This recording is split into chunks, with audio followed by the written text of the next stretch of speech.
आज डिस्कस करेंगे construction details of lathe machine के बारे में। जो लेथ मशीन है वो कौन कौन से पार्ट की बनी होती है और वो जो पार्ट हैं वो क्या क्या काम करते हैं। आज सारी लेथ मशीन के पार्ट्स के कंस्ट्रक्शन और उसकी डिटेल्स के बारे में बात करेंगे। तो सबसे पहले हमारे पास लेथ मशीन की लेग्स होती हैं, जो सबसे बॉटम का पोर्शन है, जो हमारे नीचे फ्लोर के साथ कनेक्ट होती हैं, बोल्टेड होती हैं। ये जो लेग्स है ये कास्टिंग के थ्रू बनाई जाती हैं और ये कास्ट आयरन की बनी होती हैं, क्योंकि जो कास्ट आयरन है वो हाई कंप्रेसिव स्ट्रेंथ होती है उसकी और गुड वियर रेजिस्टेंस होता है, तो हम इसको कास्ट आयरन के साथ कास्टिंग के थ्रू बनाते हैं। इन लेग्स के ऊपर पूरा वेट लेथ मशीन का होता है, तो जो ये लेग्स हैं काफ़ी इंपॉर्टेंट पार्ट होती हैं हमारी लेथ मशीन का। ये लेग्स इस तरह से कास्ट आयरन के साथ बनाई जाती हैं ताकि टोटल वाइब्रेशन की मशीन को और टोटल वेट को सफर कर सकें, सहन कर सकें। तो ये लेग्स होते हैं बेसिक जो बॉटम पार्ट है हमारी लेथ मशीन का। इनके ऊपर होती है ट्रे। जो ये ट्रे होती है ये क्या काम करती है? ये ट्रे हमारा चिप्स कलेक्ट करने का काम करती है। चिप्स क्या होते हैं?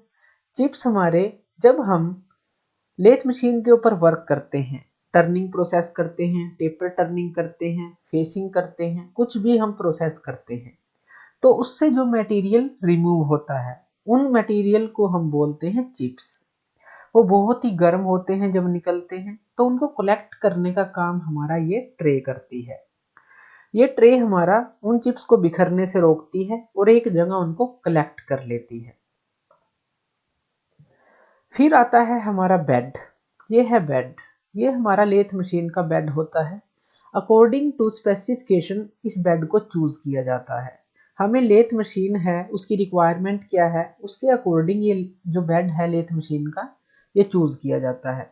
ये जो लेथ बेड होता है ये हमारा कास्ट आयरन से बना होता है, क्योंकि इसकी हाई वियर रेजिस्टेंस है, हाई कंप्रेसिव स्ट्रेंथ है, तो इसलिए हम इसे कास्ट आयरन का चूज करते हैं। ये भी कास्टिंग के थ्रू ही बनता है। सिंगल कास्टिंग के दौरान ही हम इसका एक पूरा पीस तैयार करते हैं।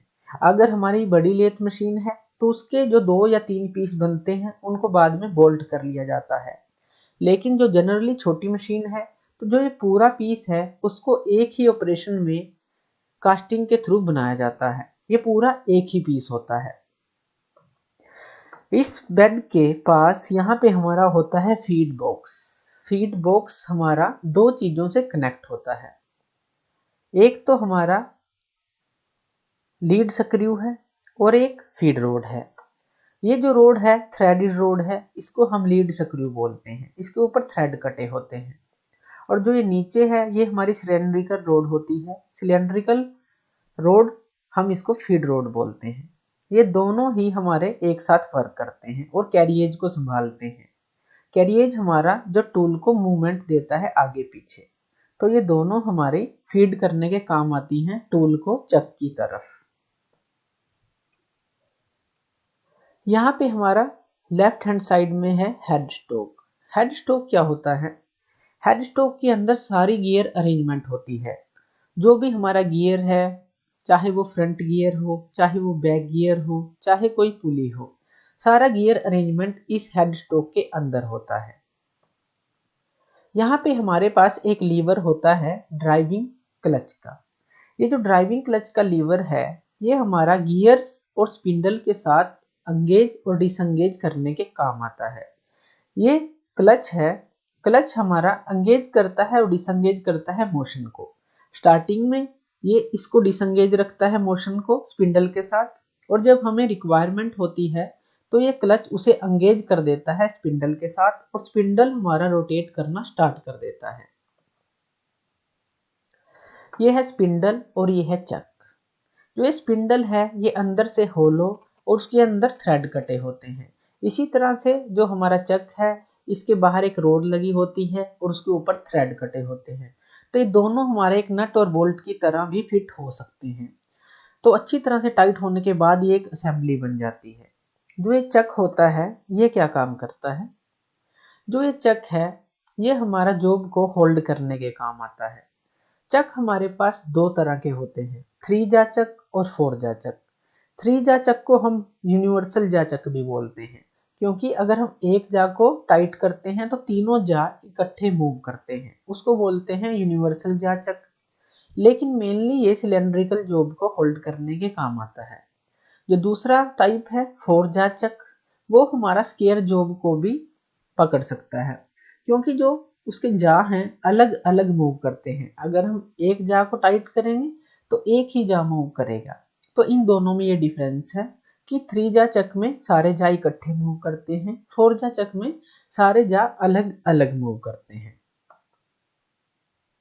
इनके राइट हैंड साइड पे यहाँ पे टेल स्टॉक होता है। टेल स्टॉक भी हमारा कास्ट आयरन का बना होता है। टेल स्टॉक हमारा चक की तरफ मूव कर सकता है। ये गाइडवेज के ऊपर चलता है और चक की तरफ मूव कर सकता है। अकॉर्डिंग टू रिक्वायरमेंट हम इसको आगे और पीछे कर सकते हैं। इसका फंक्शन क्या होता है? इसका फंक्शन होता है कि कोई अगर हमारे पास वर्किंग के लिए लंबी रोड है तो उस रोड को ये सपोर्ट करता है, ताकि हमारी जो रोड है वर्किंग के दौरान बेंड ना हो, उसके अंदर बेंडिंग ना आए। तो इसके लिए ये यूज करते हैं। इस कॉर्नर को हम डेड सेंटर भी बोलते हैं, क्योंकि ये सिर्फ सपोर्ट करने का काम करता है। यहाँ पे हमें कोई मोशन प्रोवाइड नहीं होता। लेकिन अगर हम यहाँ एक ड्राइविंग प्लेट लगाएं और इसी तरह का कॉर्नर इस तरफ लगाएं तो उसको हम लाइव सेंटर बोलते हैं, क्योंकि यहाँ पे हमें मोशन मिलता है, यहाँ पे मोशन नहीं मिलता, तो इसलिए इसको डेड सेंटर बोलते हैं। और अगर इसी तरह का हम यहाँ पे यूज करते हैं तो हम उसको लाइव सेंटर बोलेंगे। ये जो टेल स्टॉक है हमारा दो चीजें इस पे और लगी होती हैं, एक तो रैम क्लैंप और एक हैंड व्हील। ये जो हैंड व्हील है इसको हम जब घुमाते हैं तो ये जो कॉर्नर है डेड सेंटर है आगे और पीछे की तरफ मूव करता है, बाहर और अंदर जाता है। रैम क्लैंप इसके काम आता है अगर हम उसको कहीं लॉक करना चाहते हैं तो ये हमारा छोटा सा लीवर उसको लॉक कर देता है। लेफ्ट हैंड साइड में हेड स्टॉक के पास हमारा मेन ड्राइविंग पुलीज होती हैं। जो मेन ड्राइविंग पुलीज हैं वो हमारी कनेक्ट होती हैं अंदर गियर बॉक्स के साथ। तो ये मेन ड्राइविंग पुलीज हैं जो मोटर के साथ कनेक्ट होती हैं। उसके बाद आता है कैरिएज। ये है कैरिएज। जो कैरिएज है हमारा 5 चीजों का बना होता है। उसके अंदर क्या क्या आता है? Saddle, cross slide, compound rest, tool post और अप्रन। ये पांचों चीजें मिलकर हमारा कैरिएज बनाती हैं। कैरिएज के ऊपर एक हैंड व्हील होता है जो हमारे कैरिएज को आगे और पीछे की तरफ मूव करवाता है। चक्के साइड और इस साइड किसी भी तरफ हम इसके थ्रू हम उसको मैनुअली मूव करवा सकते हैं टोटल कैरिएज को। इस कैरिएज के ऊपर हमारा सैडल लगा होता है। यहाँ पे हमारा एक हाफ नट होता है जो ऑटोमेटिकली मोशन को कनेक्ट करने के काम आता है। अगर हम इसको एंगेज करते हैं तो इस लीड स्क्रू के साथ हमारा कैरिएज ऑटोमेटिकली एंगेज हो जाता है और ये ऑटोमेटिकली ही आगे और पीछे मूव कर सकता है। तो हम इस कैरिएज को इस नट के थ्रू, हाफ नट के थ्रू ऑटोमेटिकली एंगेज कर सकते हैं ताकि हमें मैनुअल फीड ना देनी पड़े। तो इस नट का जो फंक्शन है ऑटोमेटिकली एंगेज करने के लिए है। जब हम कोई थ्रेड कटिंग करते हैं तो हम इस नट का यूज कर लेते हैं ताकि हम मैनुअली इस मोशन का यूज ना करें और एक्यूरेसी के साथ अपने थ्रेड को कट कर सकें। तो ये हाफ नट भी बोलते हैं और स्क्रू कटिंग एंगेज भी इसको हम बोलते हैं। यहाँ पे है क्रॉस स्लाइड व्हील। सैडल के ऊपर हमारी क्रॉस स्लाइड लगी होती है। सैडल हमारा गाइड वेज के ऊपर होता है जो आगे और पीछे मूव करता है। उसके ऊपर हमारा क्रॉस स्लाइड लगी होती है। क्रॉस स्लाइड क्या है? जो परपेंडिकुलर चलेगी। जैसे आगे यहाँ पे अगर हम लेफ्ट और राइट की बात करें तो वो फ्रंट और बैक की तरफ चलेगी। तो क्रॉस स्लाइड व्हील है जो क्रॉस स्लाइड को आगे और पीछे की तरफ मूव करवाता है, इसलिए हम इसे क्रॉस स्लाइड बोलते हैं। तो ये हमारी क्रॉस स्लाइड होती है।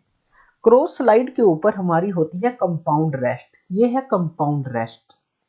कंपाउंड रेस्ट क्या काम करती है? वो टूल पोस्ट है जो हमारी उसको सपोर्ट करती है और इस कंपाउंड रेस्ट को हम किसी भी एंगल पे घुमा सकते हैं। जब हम टेपर टर्निंग करते हैं तो हम इस कंपाउंड स्लाइड का यूज करते हैं एंगल पे इसको घुमा के। तो ये कंपाउंड स्लाइड हम यूज करते हैं। अब कंपाउंड स्लाइड के ऊपर हमारी होती है टूल पोस्ट। टूल पोस्ट क्या है? जिसके ऊपर हम सिंगल पॉइंट कटिंग टूल को टाइट करते हैं, वो है टूल पोस्ट। तो इस टूल पोस्ट के अंदर हम अपने टूल को टाइट कर सकते हैं। और लास्ट में है एप्रन। इस सारे को हम एप्रन बोल देते हैं, ताकि जो हमारी मूवमेंट है ऑपरेटर इसकी पहुंच में नहीं पहुंच पाता, तो इसको हम एक तरह का कवर मानते हैं, उसको हम एप्रन बोल देते हैं। तो ये सारे पार्ट्स हैं हमारी लेथ मशीन के। तो थैंक